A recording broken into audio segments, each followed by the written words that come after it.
Okay, Hare Krishna, Hare Krishna. Hare Ram, Hare Ram. Om Ajnanatimirandasya Jnananjanashalaakaya Chakshurunmilitam Yena Tasmai Shri Gurave Namaha. Namo Om Vishnupadaya Krishnaprashtaya Bhutale Srimate Bhaktivedanta Swaminiti Namini. Namaste Saraswate Deve Gauravani Pracharini Nirvishesha Shunyavati Paschate Deshatarini. Jaya Shri Krishna Chaitanya Prabhu Nityananda Shri Advaita Gadadhara Shri Vasadi Gaura Bhakta Vrinda. Hare Krishna, Krishna Krishna, Hare Hare. Hare Rama, Rama Rama, Hare Hare. Just a minute, just a minute. I have some problem here. Just a minute.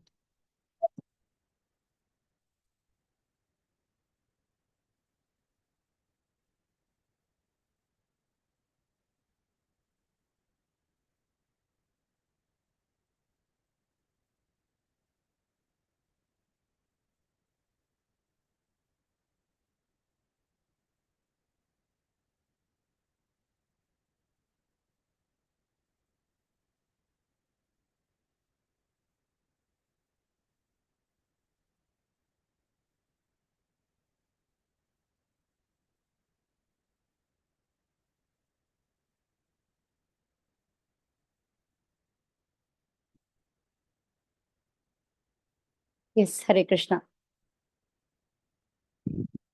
Hare Krishna, everyone. Happy Balram Purnima to all. Okay, Hare Krishna. So, Hare Krishna. What did we discuss on Friday regarding the 15th chapter? Up to 7 we completed. Yes, Pandit Prabhu. Hare Krishna, Mataji, please accept my humble obeisances. So, Mataji, in the starting, we discussed what is the purpose of the Vedas, and you iterated slok number 15.15, wherein the exact purpose of Vedas being described, which is the pure devotional service or to know Krishna. Okay. Then, from slok number 1 to slok number 9, we discussed in length about what is a banyan tree all about. So, this banyan tree is basically it is situated on the desire, and the desire is to lord it over material nature, since we are separated from Krishna, and we are attached to this banyan tree because of our attachments due to sense gratification. So till slok number 9, you have explicitly shared what is why and what is the specific purpose of that slok, why that slok is important. Let's say for slok number 1 and 2, you said that this describes it gives a description of tree. Slok number Of the 5 shows banyan tree, perverted reflected banyan tree. Okay. Yes. 3 and 4. And then it's the 3 Okay, and 4, 3 how and to 4, cut that tree. let us, yeah. So can someone else continue? Thank you, Prabhuji. Yes, Krishna Priya Mataji. Mataji. 3rd and 4th, how to cut down the tree. Okay. Text 5th, qualification to enter the spiritual world. Okay. Text 6, description of the spiritual world. Okay. Text Yes, 7. Karunamai Chitralekha. Yes, sorry, Mataji, just she also raised it. Let her continue. Yes, Chitralekha, Karunamai Chitralekha. Hare Krishna Mataji. Yes. Mataji, from 6th verse, Krishna is describing about the description of his abode, spiritual world, and in the 7th, Krishna is describing why jivas are rotting in this material world. And then 8 and 9, Krishna is telling about the transmigration of soul from one body to another. The reasons are these reasons are given in the 7th verse. Okay. So what is the analogy Krishna explains in 7 specifically? What is the analogy? How the mind takes the impressions to the next life? What is the analogy Krishna gives in the translation?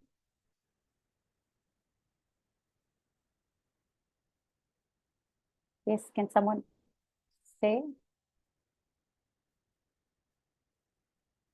What is the analogy Krishna says in text number 8 and 9? 8 especially. Yes. in the translation itself? Yes, Karunamai Chitralekha. See, Krishna Yes, is continue. saying like, Hmm. like the living, that how the air carries its aroma from one body to another, from one flower smell to another. And similarly, the soul the soul then transmigrate from one body to another. Uh, he also takes away the subtle. This is, I just lost my belief. Sorry. Okay, this mind carry the impression. Yes, Nishta. Impression. Hi, Krishna Mataji. Mataji, as I did not attend the last class, but whatever, as per my reading, I'm able to gather, it's about the consciousness, like the consciousness that I had the time at the end. If I'm carrying the consciousness of the godly quality, then I'll go ahead like that. But if I don't have it, whatever my end thoughts are, similarly going to go ahead, just like the air carries aroma. Thus, one he takes one kind of body and quits again to take it another based upon the consciousness.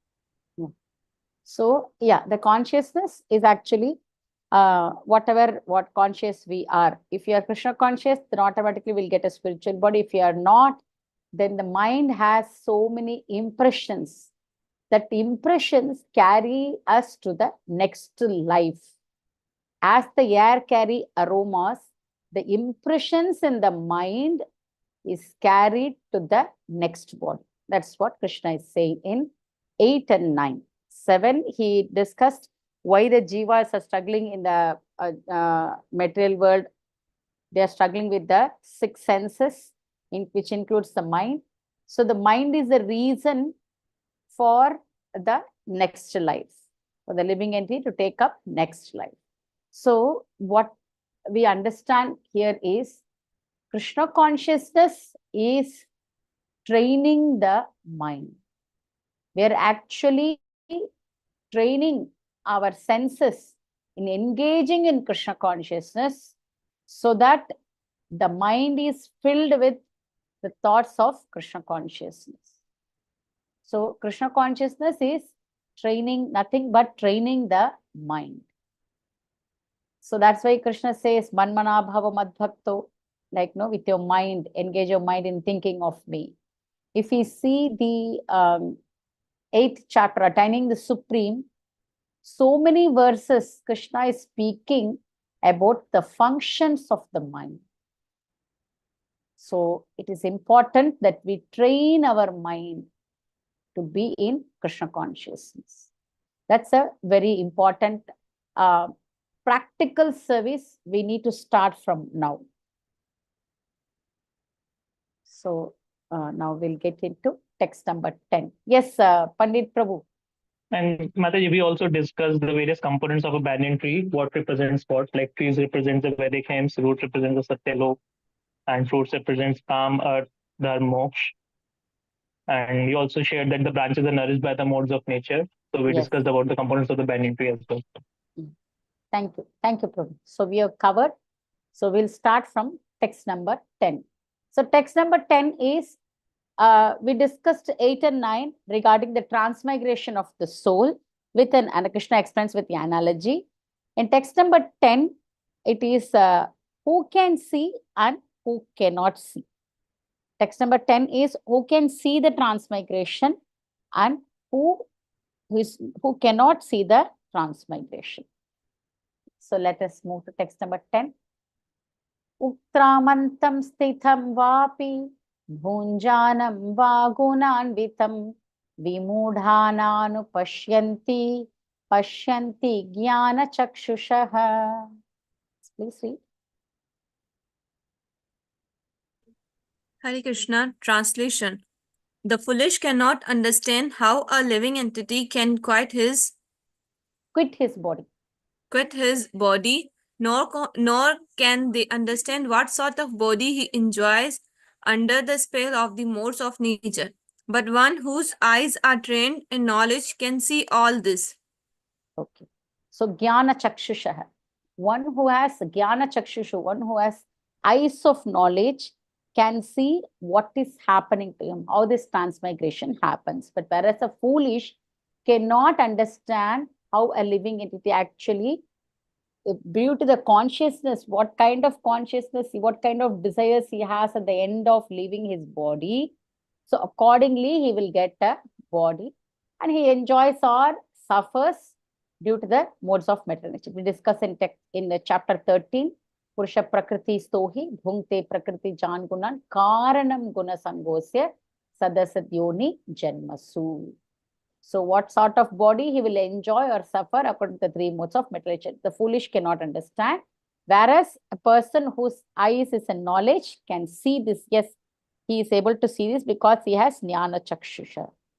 With Jnana Chakshusha, he is able to see that this transmigration happens, how to stop this transmigration.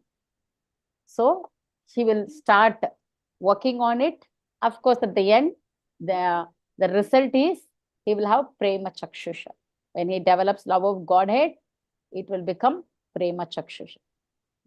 So, yes, Nishta, you raised your hand. Mataji, my register, I was keeping nearby my laptop, so because of that. Sorry. Okay, no problem. Yes, so please read Daya, the highlighted part. The word Jnana Chakshusha is very significant. Without knowledge, one cannot understand how a living entity leaves his present body, nor what form of body he is going to take in the next life, nor even why he is living in a particular type of body. This requires a great amount of knowledge understood from Bhagavad Gita and similar literature heard from a bona fide spiritual master. One who is trained to perceive all these things is fortunate. Person who are everlastingly fooled by lust and Desire. Lose all power to understand their change of body and their stay in a particular body. They cannot comprehend it. Therefore, those who are highly developed in Krishna consciousness try their best to give this knowledge to the pupil in journal, for their conditional life is very much troublesome. They should come out of it and be Krishna conscious and liberate themselves to transfer to the spiritual world. So, thank you. Yes, so what is Jnana Chakshusha? Prabhupada is speaking about here that now through the teachings of devotees like Srila Prabhupada, who is a bona fide spiritual master, we are actually getting the knowledge from Bhagavad Gita and similar other literatures like Srimad Bhagavatam, Chaitanya Charitamrita, and all other books. Actually, it requires a great amount of knowledge that should be understood from heard from a bona fide spiritual master. That's what we are fortunate. See, it is one who is trying to pursue all these things is a fortunate. So we are fortunate enough that we got the mercy, that we got the association of Srila Prabhupada and his glorious disciples, and through them we are hearing this knowledge from Bhagavad Gita and similar other literatures. So slowly we are trying to develop Jnana Chakshusha. And we are working on it to develop Prema Chakshusha. That's what we discussed in this 13th chapter, when we discussed about the Brahmapucham Pratishta. We discussed that from Jnanamaya, we are slowly the transition to Vijnanamaya. So yes, we did not have, but by hearing from a bona fide spiritual master, we got this knowledge on what happens when a living entity leaves his present body and what body he is going to take in the next life. So this is about the fortunate soul who have got Jnana Chakshusha. Then what Prabhupada is writing, which I have highlighted in yellow, those who are fooled by lust and desire. So as we discussed, the banyan tree is situated on desire. So those who have lust and desire to satisfy their unlimited sense gratification, they are not able to they're not able to see the change of body. and they are not able to see that they are not able to stay in a particular body permanently. They cannot understand. So here comes the last sentence comes the mission and mood of Srila Prabhupada, who are highly developed in Krishna conscious. Srila Prabhupada is highly developed in Krishna conscious. What he did, he tried his best to give this knowledge to the people in general. This is mission of Srila Prabhupada. So we were struggling with our conditioned life. He saw, those great devotees saw that we are growing through this conditioned life, and which is very troublesome. And because they are developed in Krishna conscious, that they try to give this knowledge. In fact, through this wonderful Bhaktivedanta purports, we are actually gaining this knowledge. And what we should do after gaining this knowledge? We should try to come out of it and become Krishna consciousness and liberate themselves, liberate ourselves, and transfer to the spiritual world. This is who can see and who cannot see. In text number 10, we discussed. Text number 11. Yes, Pandit Prabhu. Hare Krishna, Mataji. Mataji, I have a question in the last highlighted blue color. Yes, So, Prabhu. Mataji, isn't it limiting the preaching activities restricted to the highly advanced devotees only?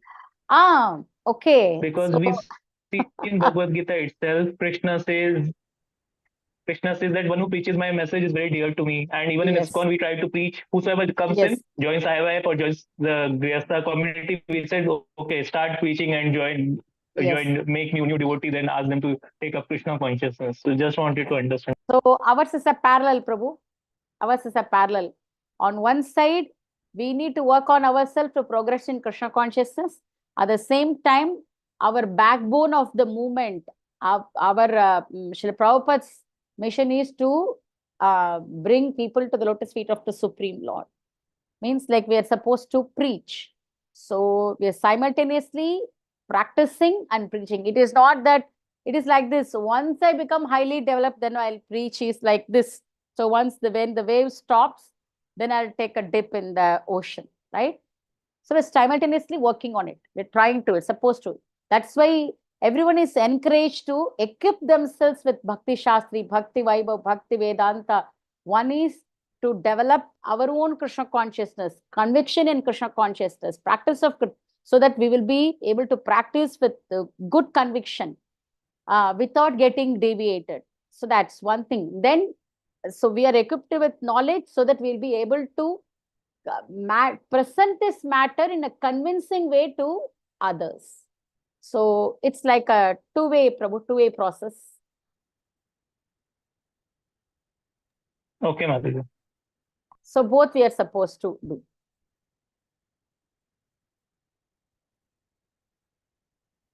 Okay, so we'll continue from text number 11. Yatanto yoginaschainam pasyantyatmanyavastitham yatantopyakritatmano nainam pasyantyachetasaha. So now who can see? Krishna is speaking about the transcendentalist. Yes, please continue. The endeavoring transcendentalists who are situated in self-realization can see all this clearly, but those whose minds are not developed and who are not situated in self-realization cannot see what is taking place, though they may try. Again, those who can see, those who cannot see. So the transcendentalists can see because they're situated in the path of self-realization. Who am I? What is my relationship with the Supreme Lord? But those whose minds is not developed means they have only lust and desire. They're carried away by that. They have all those impressions.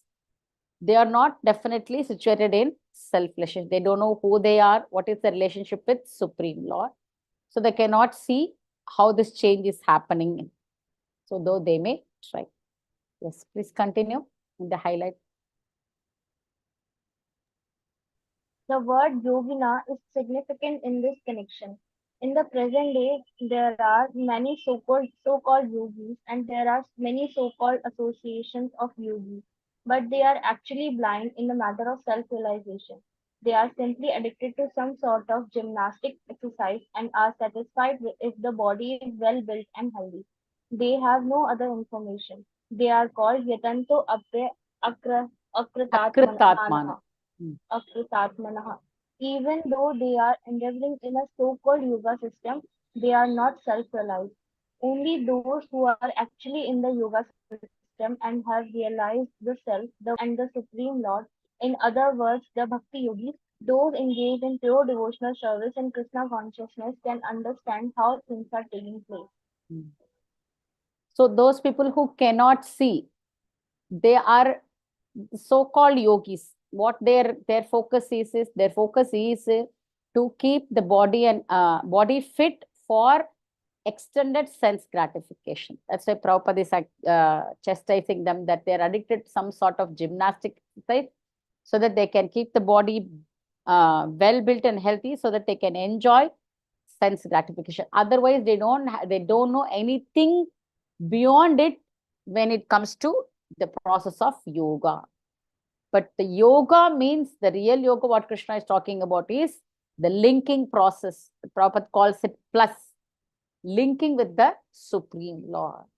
So those who are in any of the yogas, so Karma Yoga, Jnana Yoga, Dhyana Yoga, Bhakti, of course, Bhakti is the ultimate realist. That is what we are actually practicing, Bhakti Yoga.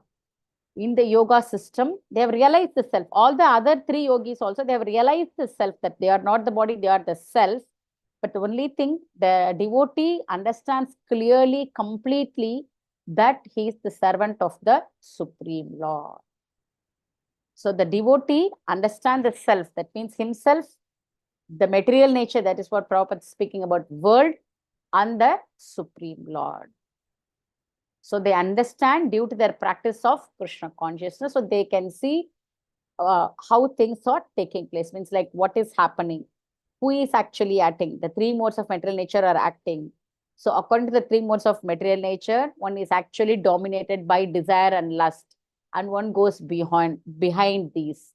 So those people cannot see this transformation or what actually is taking place.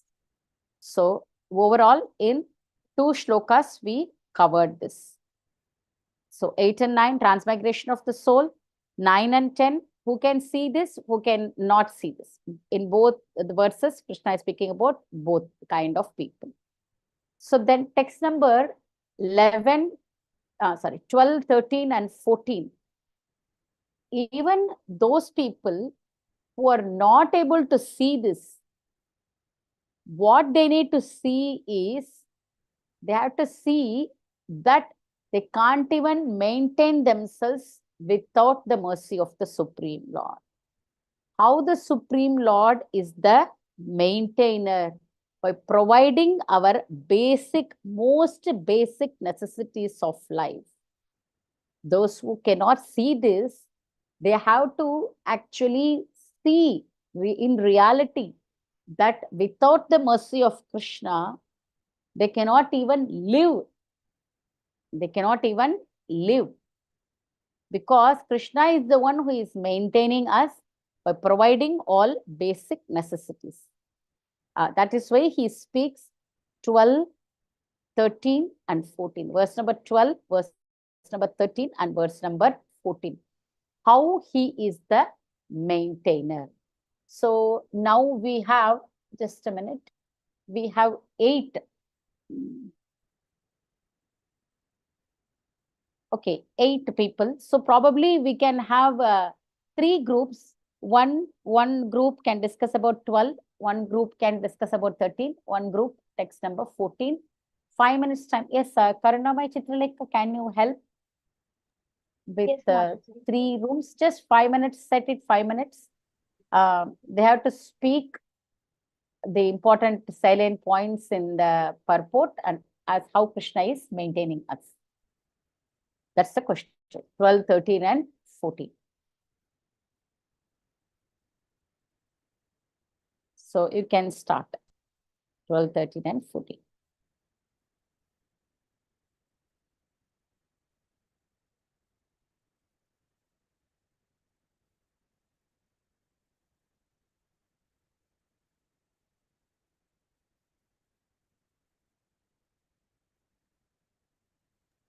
Hare Krishna, please choose your rooms. You can choose breakout rooms.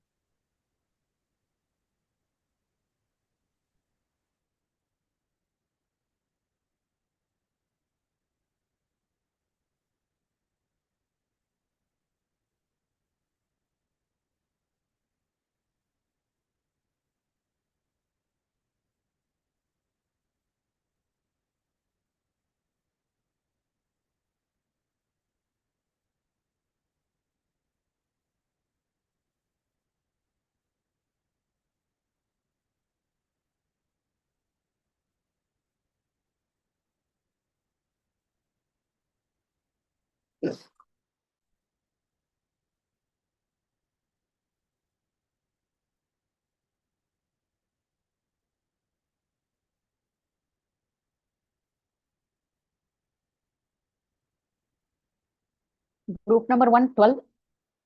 Group number 2, 13. Group number 3, 14.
Two more devotees have to join, right? Chitralekha.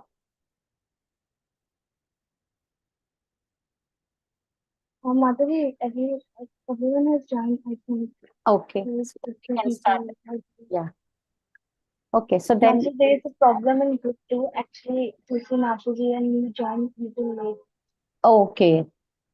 So can you do it in last meeting? Yes, yes, no problem. So, yes.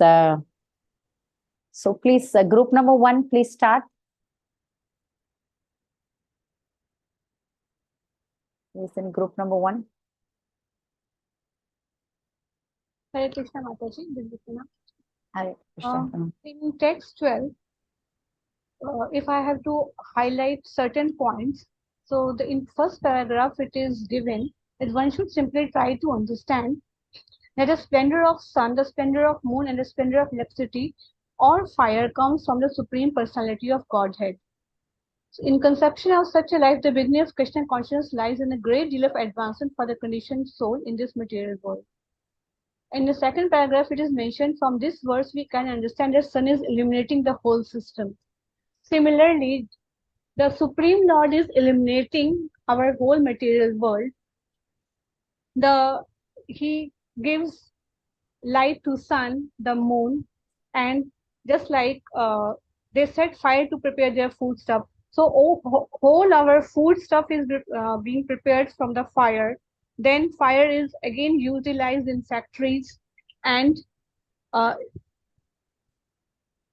similarly for moonlight, with the help of moonlight, all the vegetables are nourished, and people are they are thinking that this is all scientific, but they don't understand that this is all coming from the Supreme Personality of Godhead.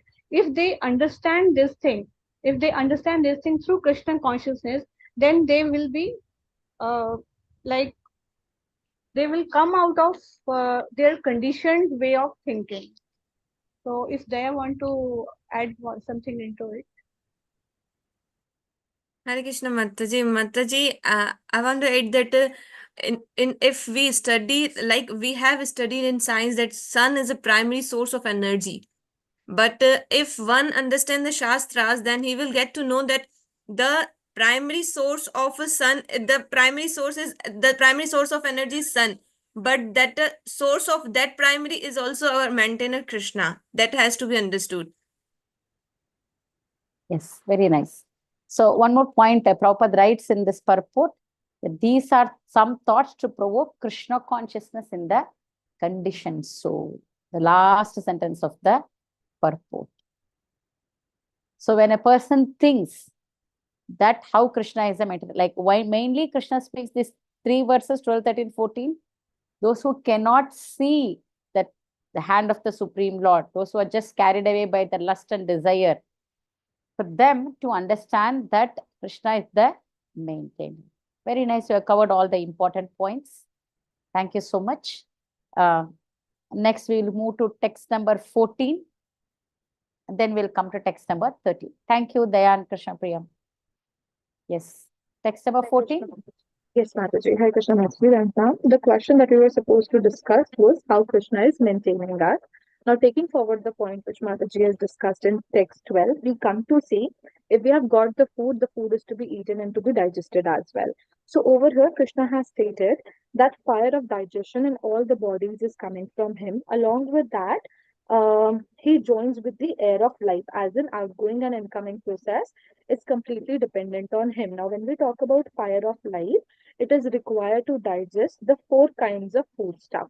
Now, when we talk about 4 kinds of food stuff, we involve something that can be drunk, something that can be chewed, something that can be licked up, and the 4th one that can be sucked up as well. Now, when we take few references from the purport that has been given to us, the first reference has been given from Ayurvedic Shastras, which completely states this thing, that there is a presence of fire in the stomach which digests all the food that we give it to it. So that means if the fire is not blazing, there will be no hunger. Then if we move ahead and we look into the second reference that has been given, which is given from Brahad Aranyaka Upanishad, which confirms that the Supreme Lord or Brahman is there, situated in the form of the fire, and it is helping in digesting all kinds of food stuff. Therefore, it concludes because they are helping us and we are dependent on them, that means no living entity is independent in the eating process. This is the as in stress point with this reference as per our understanding. And when we move to the third reference of Vedanta Sutra from 1.2.27, it states this thing and it confirms this thing that Lord is situated within sound and within the body, within the air, and even within the stomach as digestive forces. And then it takes on further that he is helping in digesting the food stuff. That's all. Thank you. So without him, we can't even Think of it. we can't even Eat, Digest. we can't even digest. digest, yes. So we are thinking because we are just eating, that's it. Even the food is also by the mercy of the Lord. As it is said, is the splendor of the sun, splendor of moon. By the moonshine, nourishment is given to the vegetables. So vegetables also ultimately is given by the Lord through the sun, through the moon, through air. And just we are combining everything and actually we are making it as some bhoga, eating it, and we don't even have the power to digest our own food on our own. We depend on the Supreme Lord. So for a person who cannot see the hands of the Lord, Krishna is saying that even to maintain his body, he needs the Supreme Lord. Without the Supreme Lord, he can't even maintain, he can't eat, he can't see without the sun. He can't eat. The nourishment of the vegetables cannot come, will not come if there is no moonlight. That's how Krishna maintains us. Our incoming, outgoing air, even to breathe, the outcoming prana, apana. Two kinds of air, prana, apana. The downgoing air, the income prana, outgoing air. So these two. So he's also outgoing and incoming air. He joins. Without him, we can't even do that. So we are not breathing on our own. Everything, we are not independent. So in every step, we actually depend on the Supreme Lord. So that's what Krishna is saying. Okay. Text number 13. Hare Krishna Mataji, Pranam. Mataji, in this, Krishna is describing how he is maintaining all the planets and all and the moon and the supply of juice of life in all the vegetables. Firstly, he is saying that the Srila Prabhupada is saying that all the planets who are floating in the air are because of the energy of the Lord. Because Krishna enters into every atom, every planet, and every living being. In Brahma Samhita, he gave a reference of Brahma Samhita where he says one plenary portion of the Supreme Personality of Godhead, Paramatma, enters into the planet, the universe, the living entity, and even into the atom. So, due to his entrance, everything is appropriately manifested. He gave an example of a dead body when when the living sparks in it in that body, it will just only sorry. When the spirit soul is there, a living man can float on the water. But when the living spark is out of the body and the body is dead, the body will sink. So similarly, all these planets are floating in the space, and this is due to the entrance of the supreme energy of the supreme personality of Godhead. His energy is sustaining each planet just like a handful of dust. By his strength and energy, all moving and non-moving things stay in their place. Also, Krishna is saying because of the Supreme Personality of God, Srila Prabhupada is saying because of the Supreme Personality of Godhead, the sun is shining and the planets are steadily moving. And about the moon, he says that moon nourishes all vegetable. Due to the moon's influence, vegetable become delicious. Human society is working, living comfortably, and enjoying food due to the supply from the Supreme Personality of Godhead. Everything becomes even everything becomes palatable by the agency of the Supreme Lord through the influence of the moon. Thank you. Thank you. So in fact, we used to do a drawing exercise for these concepts. Know how we depend on the Supreme Lord for everything. Like someone like I remember like they drew a sunlight and the moon, just moonshine coming to they draw some vegetables, fruits, so that by the help of the moon, how they get nourished, and then like a human in front of the human being, some plates were put, and then as if somebody is eating, and then like no, actually doing like what to like actually, I mean, rubbing the stomach after eating, and then belching. But actually, the process is actually done by the Supreme Lord. Very interesting exercise. I remember some students have made. But now, since it is online, like I can only accommodate this. No, just read and derive some important points from the purport. If someone is interested in art, definitely they can do, and you can in fact share to your friends. Like this is what Krishna is saying in the 15th chapter, that we can't even maintain ourselves without the help of the Supreme Lord, without the mercy of the Supreme Lord. So without sunshine, we cannot see. Without moonshine, we will not get a succulent vegetable, tasty vegetable. Then, like Prabhupada writes, in order to, I think in one of the purport, the factories are run, right? Factories are run somewhere, I remember. One cannot even run. 12th text. Yes. 12th. Yes. So, yeah, I'm just looking for the sentence where it is. We cannot even run factories. We need that light, sunlight. They set fire to prepare their foodstuff. They set fire to start the factories, etc. Fire to Last start a line. factory. Yes. Thank you, Mataji. Thank you. His mercy, there cannot be moon without there cannot be fire, and without help of moon. Yeah. So very nice. So, so this is important. We cannot do anything without the mercy of the Supreme Lord. So then he is entering, like each planet is floating by the mercy of the Lord, because by his energy they stay in orbit. Otherwise, the planets would have collided with each other. It stays in one orbit because the Supreme Lord enters into each and every planet. Otherwise, planet itself is dead matter. Because Krishna is entering into each and every planet, the planet stays in orbit. So he's a digestion fire, and he's the incoming and outgoing air. And because Krishna is situated in the form of fire in the stomach, we are able to digest 4 kinds of foodstuff. So that's how those who cannot see, Krishna is proving that he is the maintainer. So that is what is 12, 13 and 14. Hare Krishna, So Mataji, then, there is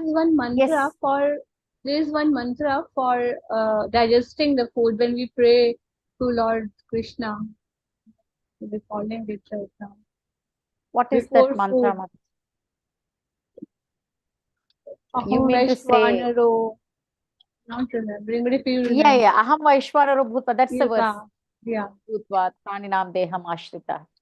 Yes, this is what. Yes. So text number 15, we already discussed it. That what is the goal of Vedas? Usually, I call this shloka, even I used to teach children, like because they'll be interested in some shlokas. I'll tell them this. I call it as examination shloka. Because why? Because in this verse, Krishna is saying, from him comes remembrance, and from him comes forgetfulness.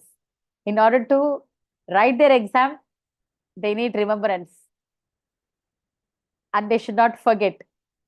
So I used to make them recite this shlok verse. But yes, definitely from him comes. That's what Krishna is saying. So of course, it's also speaking about that he is the goal of the Vedas. So we'll read this verse. Sarvasya chaham hridi sannivishto matha smriti jnanam apohanam cha Vedescha sarvairahameva vedyo Vedanta krudveda videva chaham. Yes, please read the translation. Oh, sorry, I had to highlight just a minute. My highlight is gone with the group work. Since we discussed this verse, we're just going to text number 15.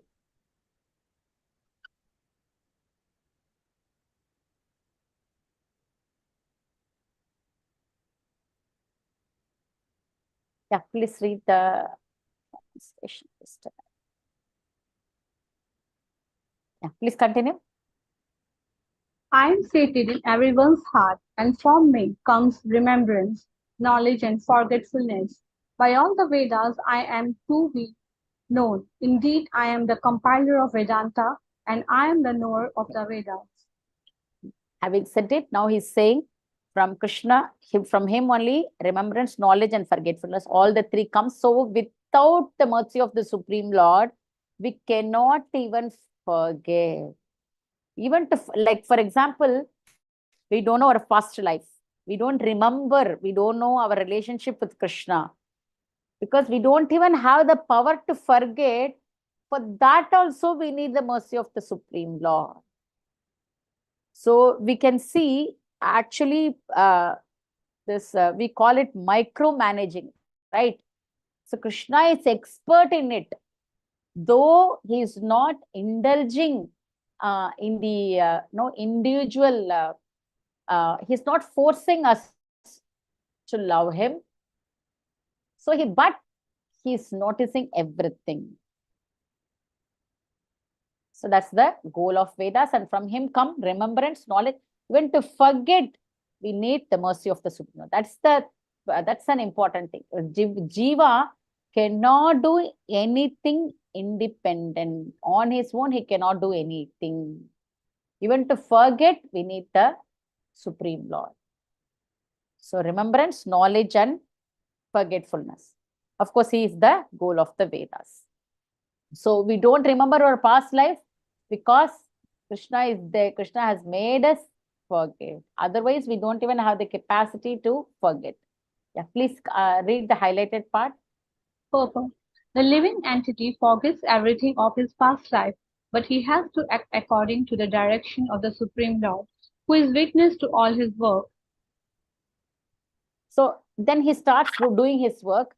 So Krishna has made him forget and then made him according to the direction. So he would have done something in his past life. Then the present life he has to act. So he has witnessed and he has given the remembrance so that the living entities start acting. But at the same time, he doesn't know, he forgets about his past life. If we remember our past life, then we cannot live this present life peacefully. So he has to start doing his work in the present life. So knowledge is given to him, remembrance is given to him, and he also forgot about his past life. So that's the mercy of the Supreme Lord. Yes, please continue. The Supreme Lord is so full that for the deliverance of the conditioned soul, he is the supplier and digester of food, the witness of his activity and the giver of knowledge in the form of Vedas as the Supreme Personality of Godhead, Sri Krishna, the teacher of the Bhagavad Gita. He is worshipable by the conditioned soul. Thus, God is all good, God is all merciful. Only does a living entity? Only does a living entity enjoy or suffer in his world according to the dictations of the Supreme Lord situated locally in the heart, but he receives the opportunity to understand the Vedas from him. Therefore, the purpose of the Vedas is to understand Krishna. The Vedas give us direction by which to understand Krishna and the process of realizing him. The ultimate goal is the Supreme Personality of Godhead. Vedanta Sutra 1.1.4 confirms that this in the following words: Tat su samayavayati Samanvayat. Samanvayat. One can attain perfection in 3 stages. So 3 stages. Just I will. Can you read what are the 3 stages? Yes. Everyone knows this. Just if you read it, you will understand. What are the three things? Yeah, please continue much by understanding Vedic literature. One can attain perfection in three stages. 3 stages. Yes. By understanding Relationship, Vedic literature. by No, one by can, understanding. by understanding Okay. Vedic literature, Yes, continue. one can understand his relationship with the Supreme Personality of Godhead by So what is perform- this? The three stages. What are the 3 stages? The first sentence, what do you remember? By understanding Vedic literature, one can understand his relationship with the, like I can understand my relationship with the Supreme Personality of God. What is it in Sanskrit? Sambandha. Sambandha. Yes, thank you, Mataji. Continue. By performing the different processes, one can approach him. So what is this? What are the different processes we are doing now? Abhideya. Abhideya. So what is our Abhideya? We are doing bhakti, devotional service, chanting, listening, Chanting, kathas. reading, hearing, Yes. Everything is devotee Abhideya. association. Yeah. Yes. Yeah. Continue, And- Mataji. And at the end, one can attain the supreme goal, Which is Prayojan, Prayojan. Continue. Who is? who is no other than the Supreme Personality of Godhead. In this verse, the purpose of the Vedas, the understanding of the Vedas, and the goal of the Vedas are clearly defined. Correct. So we discussed in the translation. Krishna says, what is the purpose of Vedas? What is the understanding of Vedas? And the goal of the Vedas are clearly defined. Goal of Vedas is to attain Prema Bhakti. Purpose of Vedas is to know Krishna. Understanding of Vedas to actually know him. That this human life is meant to serve the Supreme Lord.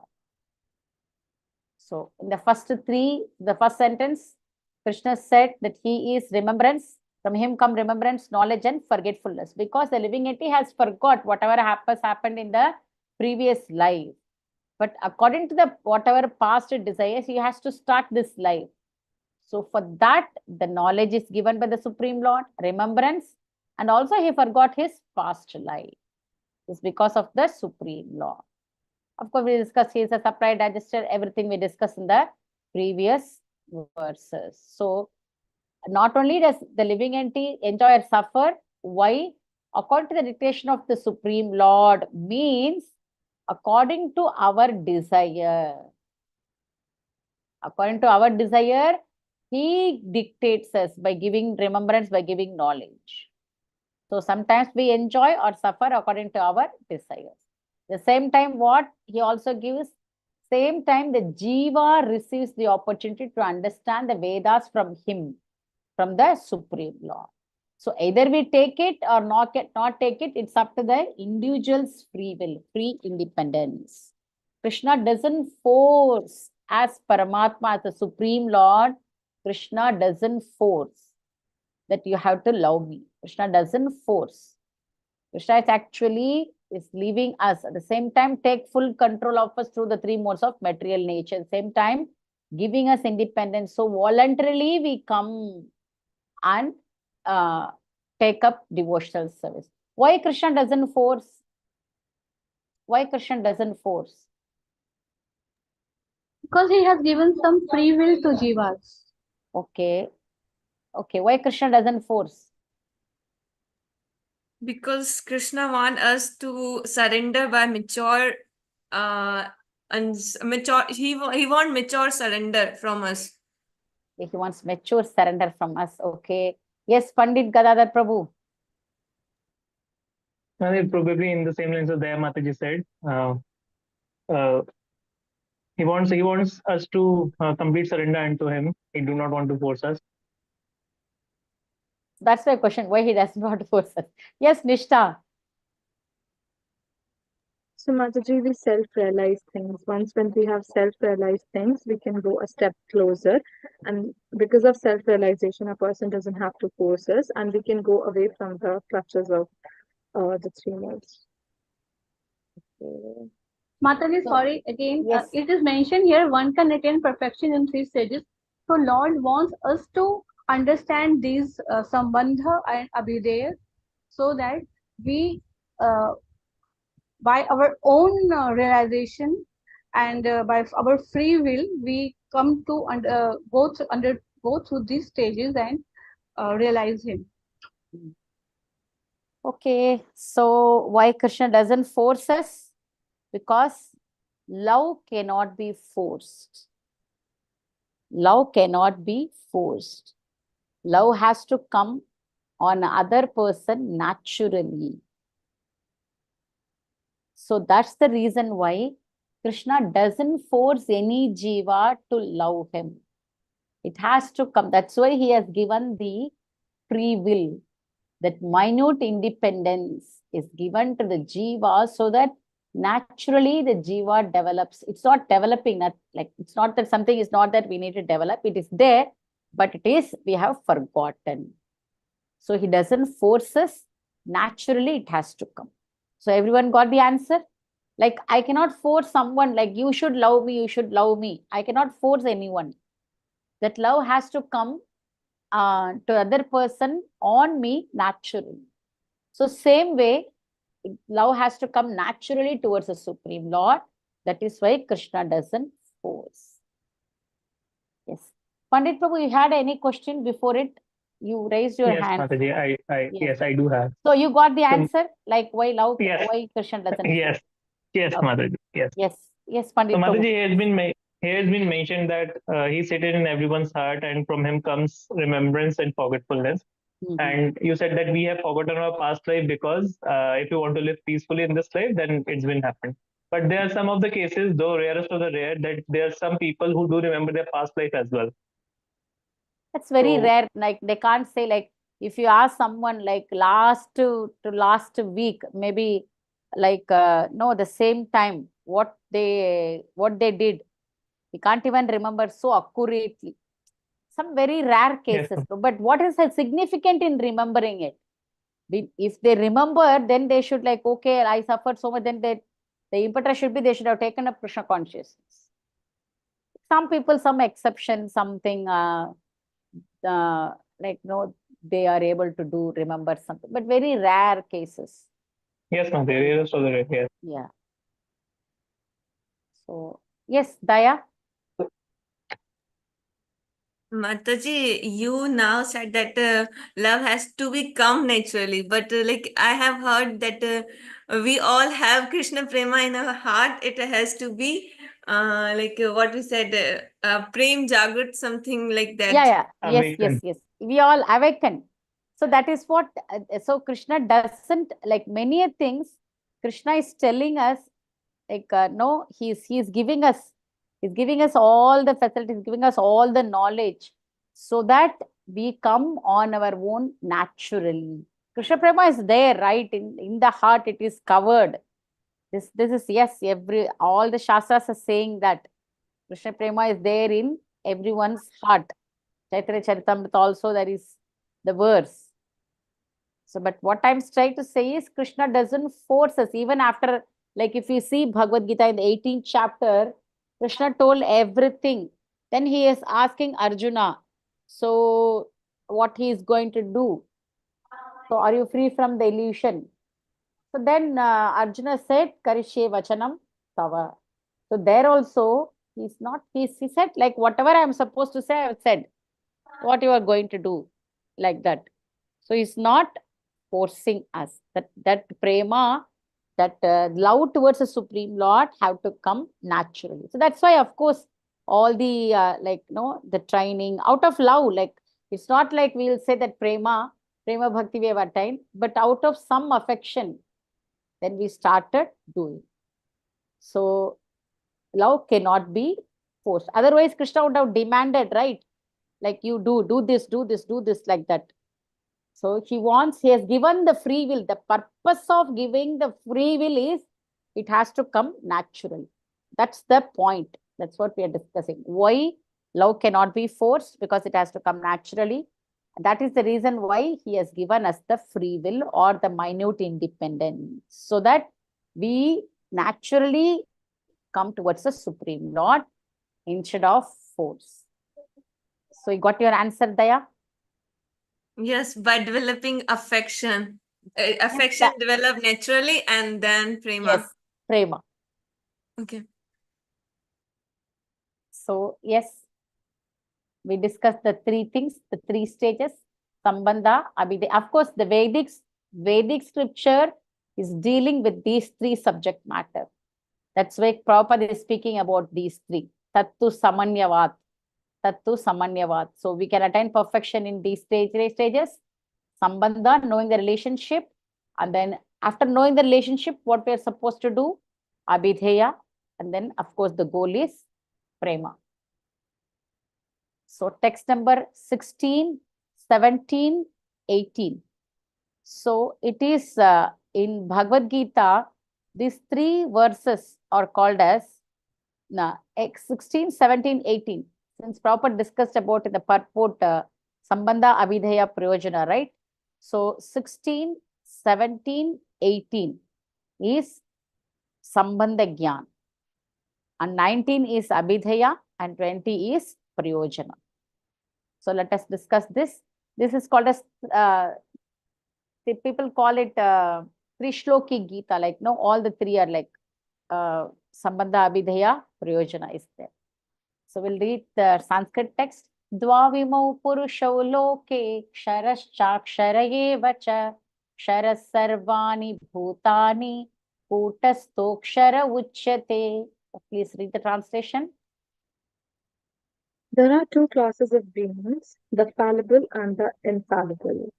In the material world, every living entity is fallible, and in the spiritual world, every living entity is infallible. So, Dvavimau Purusho Loke, two kinds of living entities. Kshara, Akshara, fallible. So, we are the fallible, and in the spiritual world, there are infallible. They are the Nitya Siddhas. We are Nitya Bhaddas. In the material world, every living entity is fallible. So, Krishna introduces two kinds of living entities. So, this is all Sambandha Gyan, like who am I?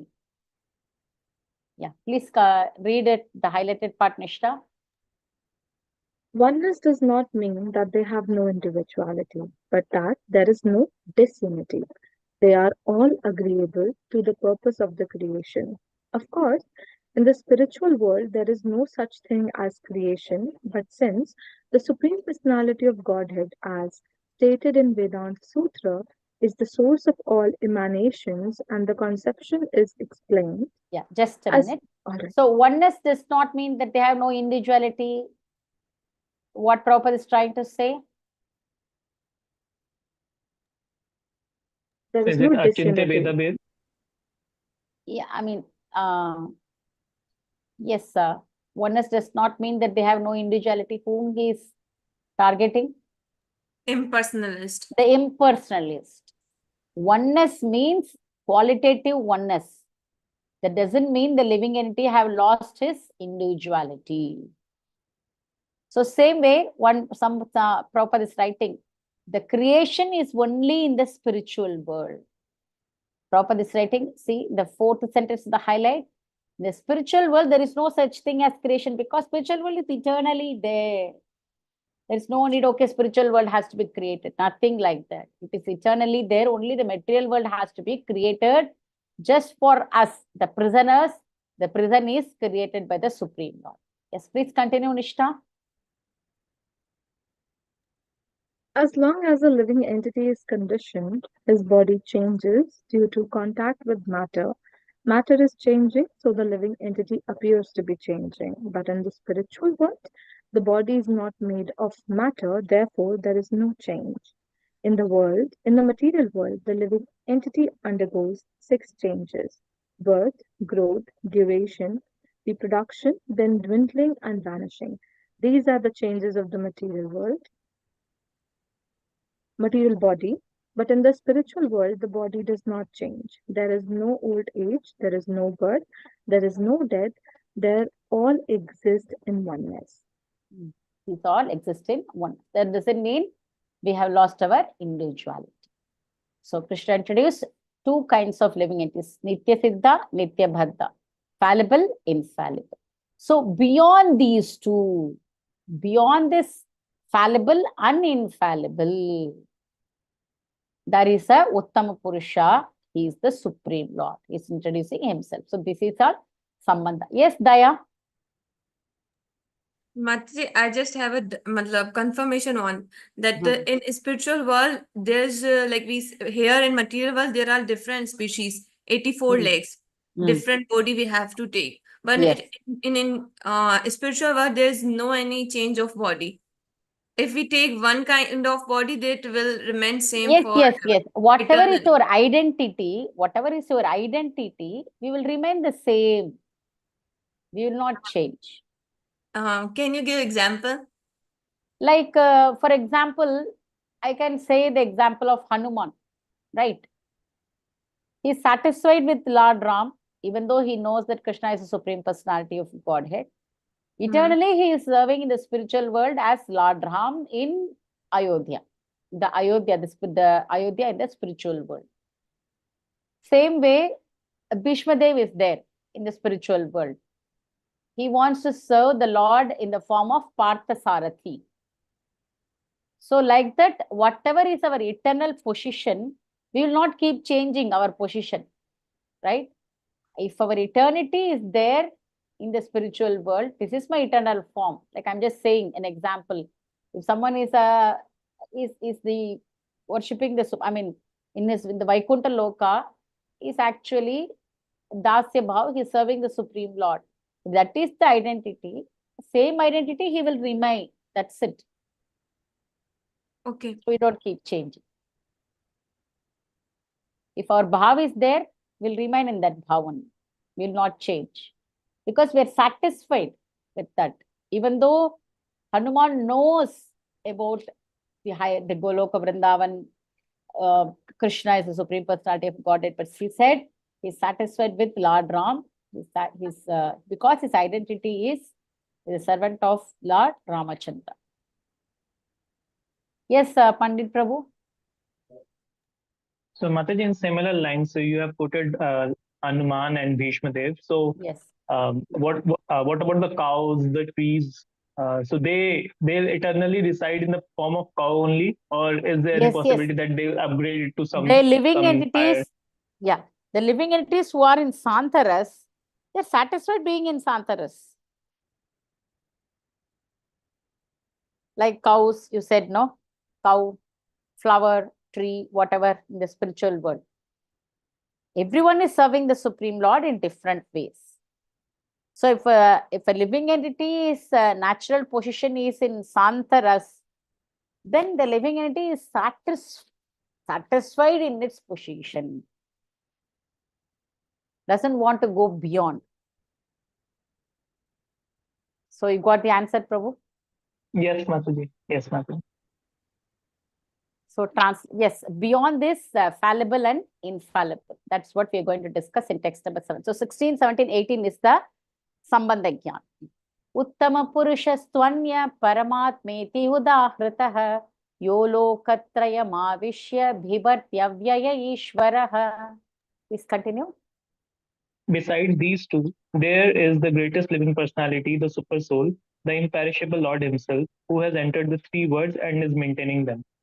So beside these two, Krishna is referring to whom?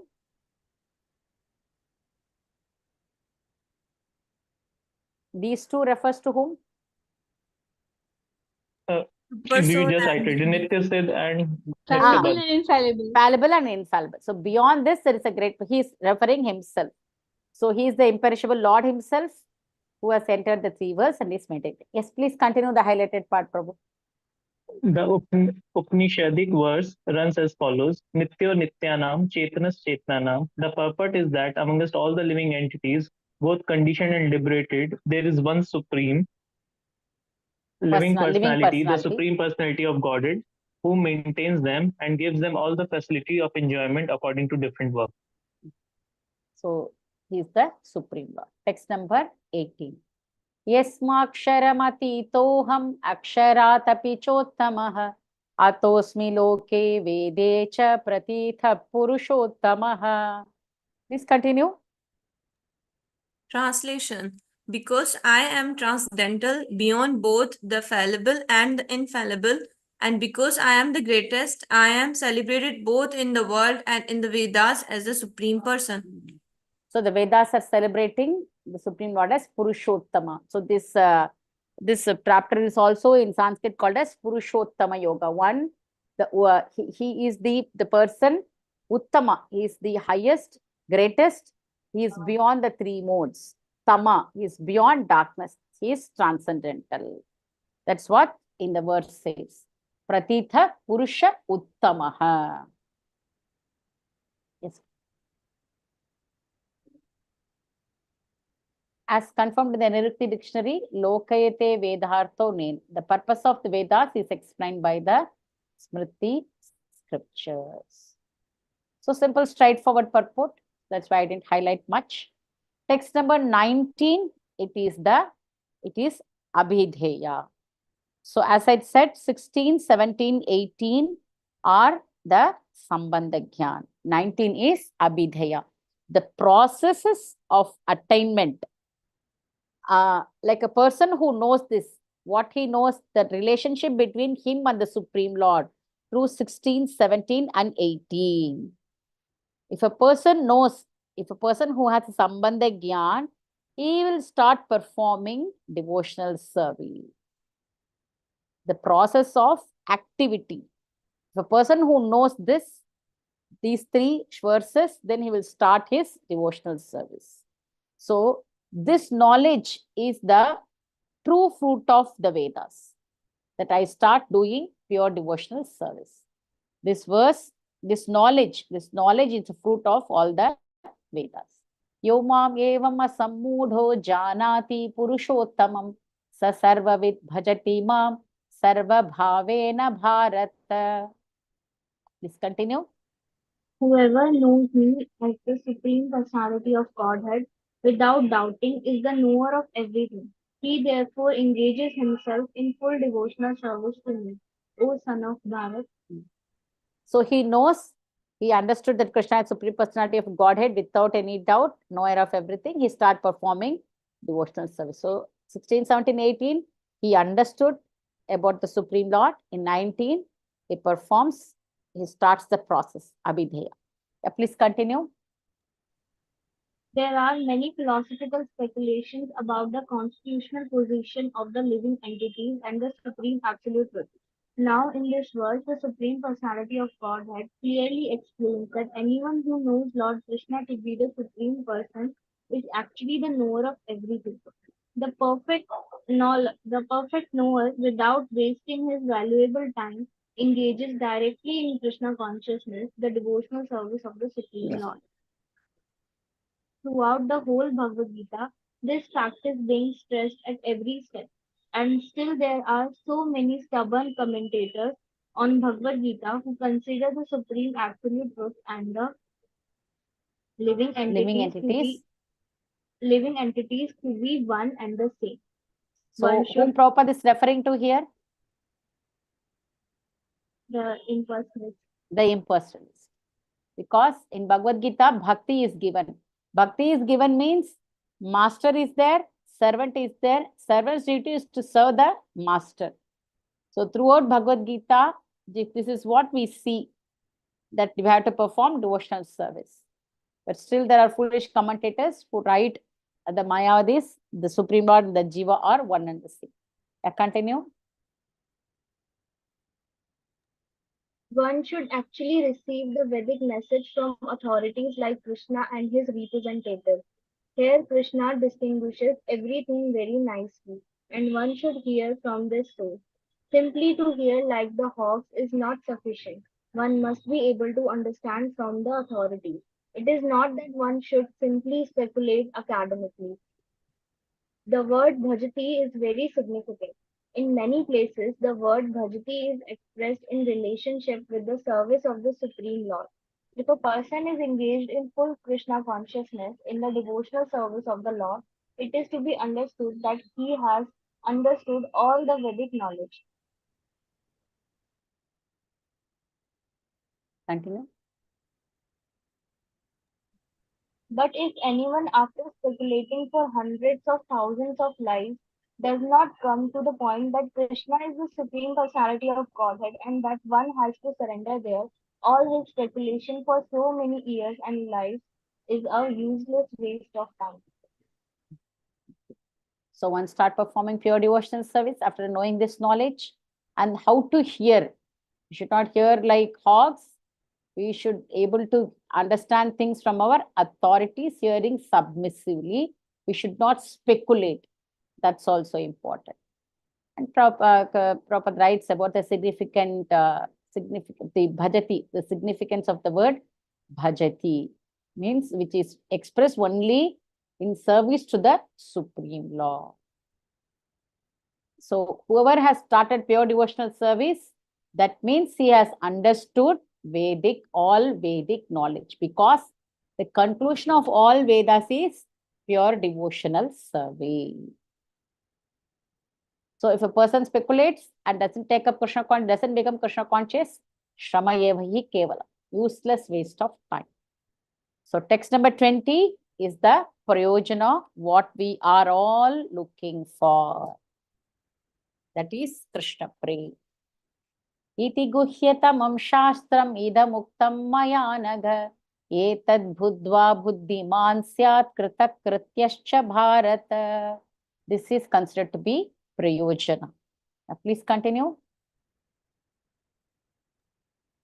This is the most confidential part of the Vedic scriptures, O sinless one, and it is disclosed now by me. Whoever understands this will become wise, and his endeavors will know perfection. So the pure devotional service is the most confidential part of the Vedic scriptures. So here he is actually addressing Arjuna, Anagha. If you see the word Sanskrit text, Anagha. Idi guhyatam shastram idam uktam maya naga. Anagha means, O sinless one. Whoever understands this, because we know we perform pure devotional service, then we will attain perfection. Yes, please continue. Lord clearly explains here that this is the substance of all revealed scriptures. Continue. Devotional service is the process of spiritual understanding. Wherever devotional service exists, the material contamination cannot coexist. Devotional service to the Lord and the Lord Himself are one and the same because they are spiritual. Devotional service takes place within the eternal energy of the Supreme Lord. The Lord is said to be sun, and ignorance is called darkness. Where the sun is present, there is no question of darkness. Therefore, whenever devotional service is present under the proper guidance of a bona fide spiritual master, there is no question of ignorance. Unless one comes to this position of understanding Krishna and engages in devotional service, however intelligent he may be, in the estimation Of some common man, he is not perfectly intelligent. Anagha, O sinless one, means that unless one is free from all sinful reactions, it is very difficult to understand Krishna. But devotional service is so pure and potent that once one is engaged in a devotional service, he automatically comes to the stage of sinlessness. While one is performing devotional service in the association of pure devotees in full Krishna consciousness, there are certain things which require to be vanquished altogether. The most important thing one has to surmount is weakness of the heart. The first fall down is caused by the desire to love, if over material nature. Thus, one gives up the transcendental loving service of the Supreme Lord. The second weakness of the heart is that as one increases the propensity to laud, it increases the propensity to lord it over material nature. Lording over mentality over is what material Prabhupada is nature. talking about. Yeah. He becomes attached to matter and the possession of matter. The problem of material existence are due to these weaknesses of the heart. In this chapter, the first 5 verses describe the process of freeing oneself from these weaknesses of heart, and the rest of the chapter, from 6th verse through the end, discusses Purushottam Yoga. Continue. The last section reads, Thus end the Bhaktivedanta purpose to the 15th chapter of the Srimad Bhagavad Gita in the matter of Purushottam Yoga, the yoga of the Supreme Person. Hare Krishna. Hare Krishna. So what all Prabhupada is saying? Devotional service is a devotional understanding. Just a minute. Yes. So wherever pure devotional service is there is no question of the three modes of material nature. It cannot coexist. So that is what first Krishna is Prabhupada is explaining. Wherever there is sun, there is no darkness. We have the famous verse Krishna Shurya Sama Maya Hai Andakar, right? So wherever devotional service is present, very important, under the guidance of a bona fide spiritual master. We, even though within devotional service, we should not perform whimsically. We should never perform devotional service whimsically. Actually, that's why Krishna speaks the next chapter, the divine and demoniac, that we should follow scriptures, we should follow authorities who are guiding us according to the scriptures. That's why he speaks the 16th chapter.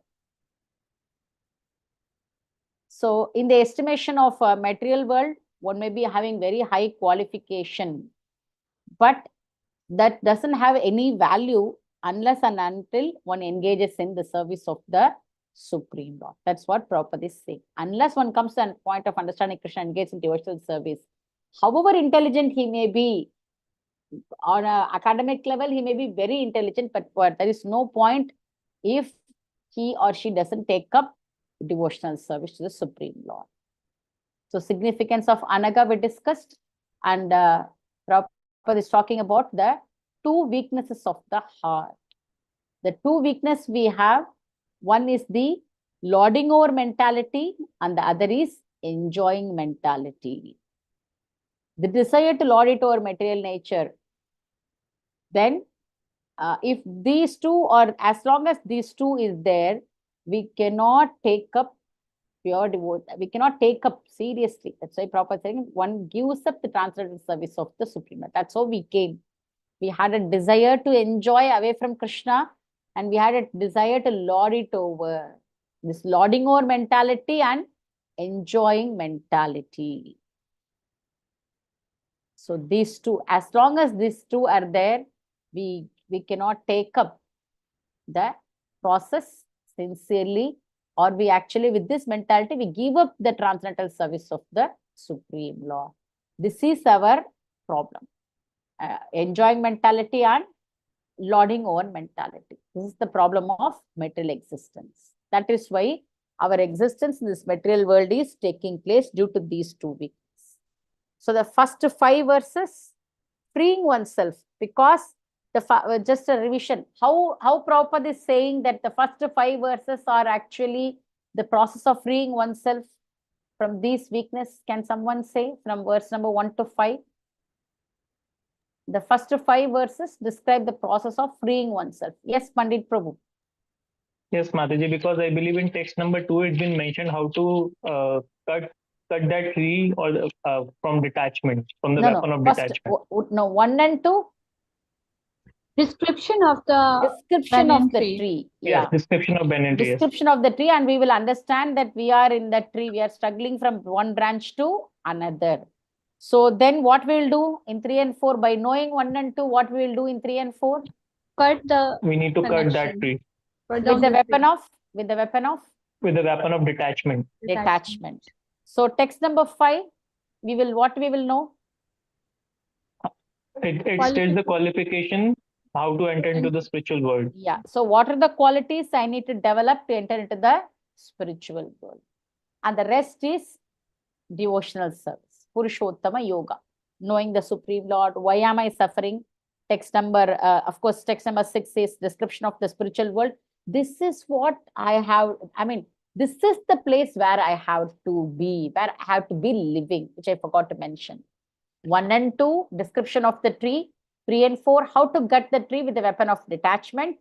Text number 5, qualifications to enter the spiritual world. Text number 6, actually, this is the place where I have to be living. I don't have to come back, where I don't need sun, moon, or electricity, fire. What am I doing?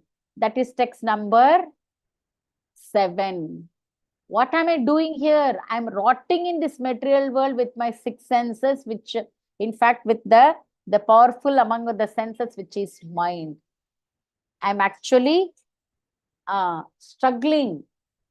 Instead of going to that place, natad bhasayate churyo na shashanko na pavaka yat gatvana nivartante tad dhama paramam mama. I am actually karshati, struggling very hard at this material world. Manashashtani indriyani prakriti sthani karshati. So the next two, of course, from there onwards, just Krishna introduces who can see, who cannot see, 2 verses. Then even those who cannot see, Krishna is the maintainer. We discussed, we did a group exercise. And then the next is goal of the Vedas, understanding of the Vedas, purpose of the Vedas. From him come knowledge, remembrance, and forgetfulness. Then Sambandha, 3 verses, Abhidheya, 1 verse, Prayojana, 1 verse.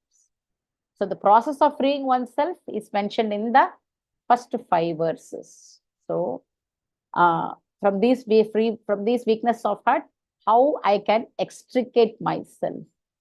Krishna explains in first 5 verses. So now we will little bit, we can touch upon chapter 16 because the first 3 is an important verse. We will go to text number 16. Who remembers what is the connection from chapter 15 to chapter 16, which I said in the first day? Who remembers? 2.42 reference. Yes, Mataji.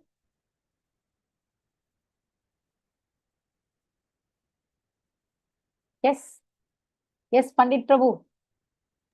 Mataji, verse number 15.2, wherein it's been stated the subsidiary roots are attachment and aversions. Yes. The subsidiary roots, attachment and aversion, piety and impiety. So this is piety is divine nature, impiety is demoniac nature. We can have sense gratification in a pious way also, like a person works and earns money, have a sense gratification in a pious way. A person just steal someone's money and then enjoy sense gratification. That is impious way. Thank you, Prabhu, for remembering. So this is the connection to text chapter 16. Divine nature, demoniac nature. So we discussed pure devotional service. That is what in the chapter 15 we discussed. We came to a conclusion that we have to perform pure devotional service. That's the purpose of the Vedas. So yes, we have to perform pure devotional service, but that has to be performed according to the scriptures, not whimsically. That's also is that topic we discuss in chapter 16. Divine nature and demoniac nature. That divine people follow the scriptures, demoniac people does not follow the scriptures. Yes, we understood that we have to perform pure devotional service. That pure devotional service have to be performed according to the scriptures, not whimsically. That is also an important point in chapter 16. So we'll just move divine and demoniac nature.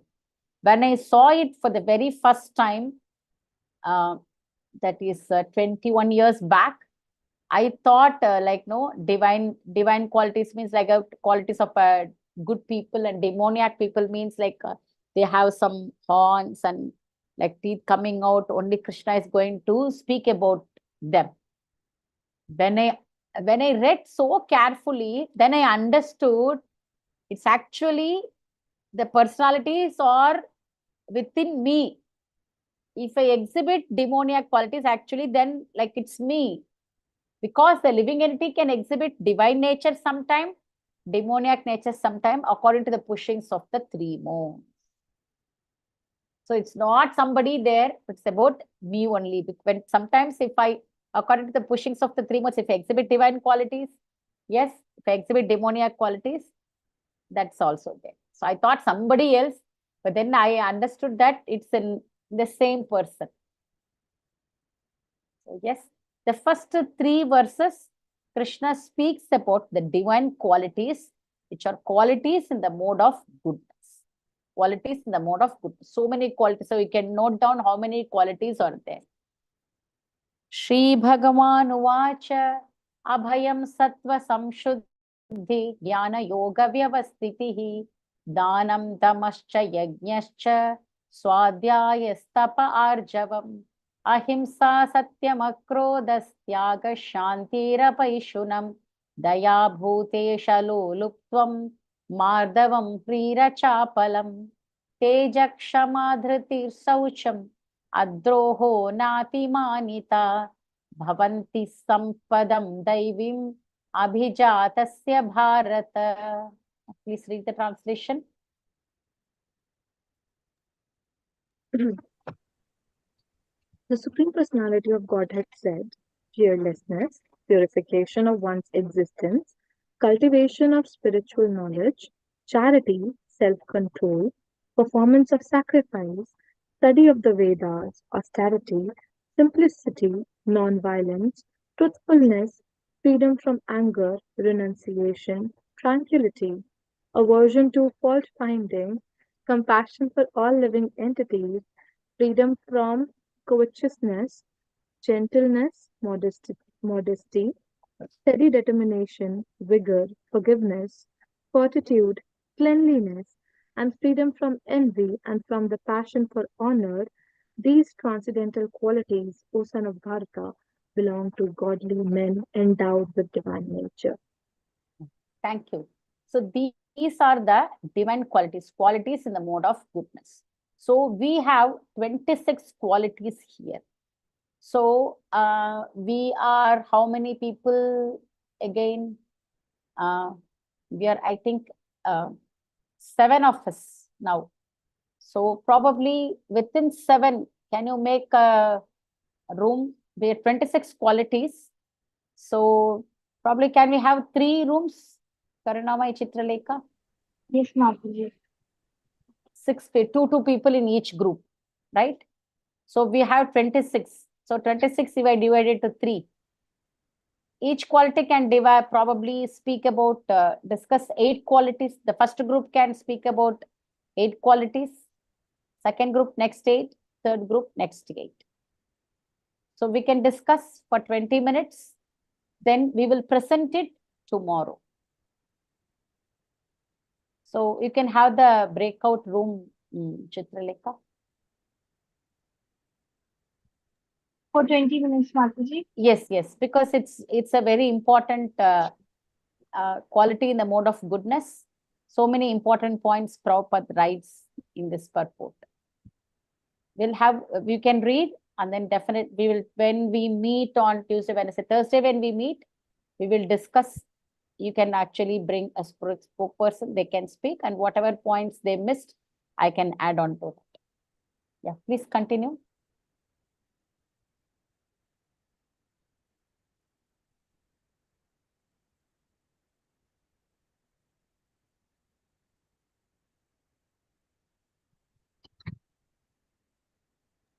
Hare Krishna, please choose your role.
Yes, Tanvi, you're not able to join.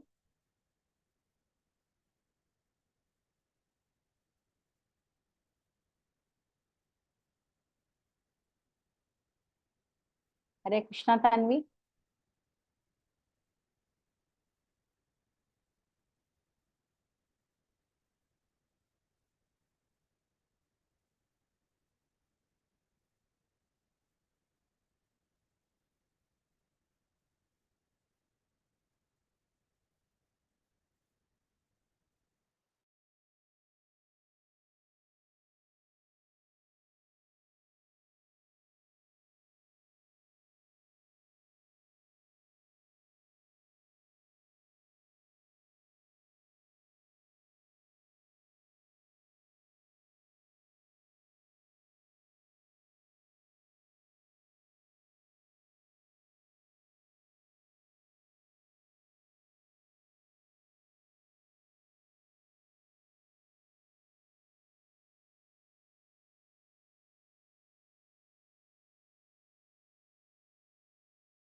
Hare Krishna, Krishna Krishna, Hare Rama, Rama Rama, Hare Hare. Divine and demoniac quality chapter ki jai. Purushottam Yoga chapter ki jai. Srila Prabhupada ki jai. Yeah. Ananta Koti Vaishnava Vrinda ki jai. Vancha kalpatarubhyascha kripa sindhubhya evacha patitanam pavanebhyo Vaishnavebhyo namah. So we discuss all the important qualities. It looks like the same because it's looks like the same like same style we are discussing, but there's no other way that we can study Prabhupada purports. Sometimes we are not doing it fully. At least we have divided section. It's quite interesting. These purports are very instructive, and we can and practically how we can apply in our personal life. So we can see that. So I close here. All the best. So we will meet on Thursday, 7 p.m. Thursday. Yes. Hare Krishna, Mataji. 2 days. Thank you. Hare from- Krishna. Thank you. Hare Krishna. Thank you so Hare much, Krishna. Mataji. Pranam, Hare Krishna. Pranam Jai. to all devotees. Srila Prabhupada ki jai. Vanchakalpatarubhyascha kripa sindhubhya evacha patitanam pavanebhyo Vaishnavebhyo namo. Okay, Hare Krishna.